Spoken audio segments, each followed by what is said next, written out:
Israel is their fatherland and India their motherland. ये सुन के लोगों ने सोचा कि आखिर इसका मतलब क्या और ये बेन इजराइल कौन होते हैं। पहले समझो ये सिर्फ एक पोएटिक लाइन नहीं थी, बल्कि इसके पीछे छुपा है एक पूरा connection history, culture and politics का। देखो, इंडिया में एक जूइश कम्युनिटी होती है जिसको कहते हैं बेन इजराइल, यानी कि इजराइल के बच्चे।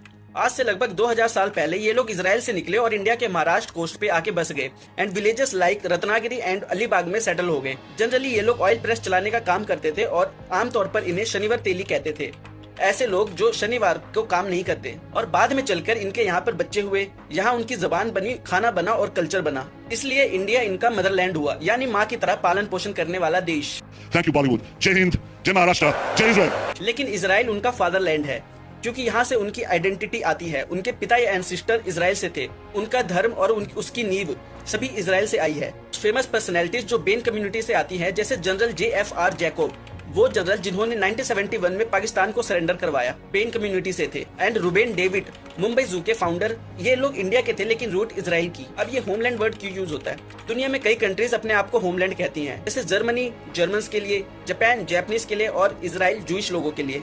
मतलब एक स्पेसिफिक एथनिक या रिलीजियस ग्रुप की जमीन जहां उन्हें फील होता हो कि यहाँ हम सेफ हैं और यहाँ से हम बिलोंग करते हैं। लैंड का कॉन्सेप्ट तब आया वर्ल्ड वॉर 2 में जूइश का मास जेनोसाइड हुआ। तब ये डिसाइड हुआ कि जूइश लोगों को अपनी एक डेडिकेटेड जमीन चाहिए। इसके बाद 14 मई 1948 को इजराइल बना, एक official Jewish homeland. In short, Motherland जहां हम पैदा हुए और पले बड़े, लाइक अ नानी घर।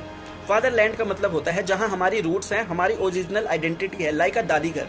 और होमलैंड का मतलब होता है एक कम्युनिटी की सिक्योर ऑफिशियल अपनी जमीन। अगर ये समझ में आया तो अभी कमेंट्स में बताएं कि आपका फादरलैंड और मदरलैंड एक ही है या अलग अलग।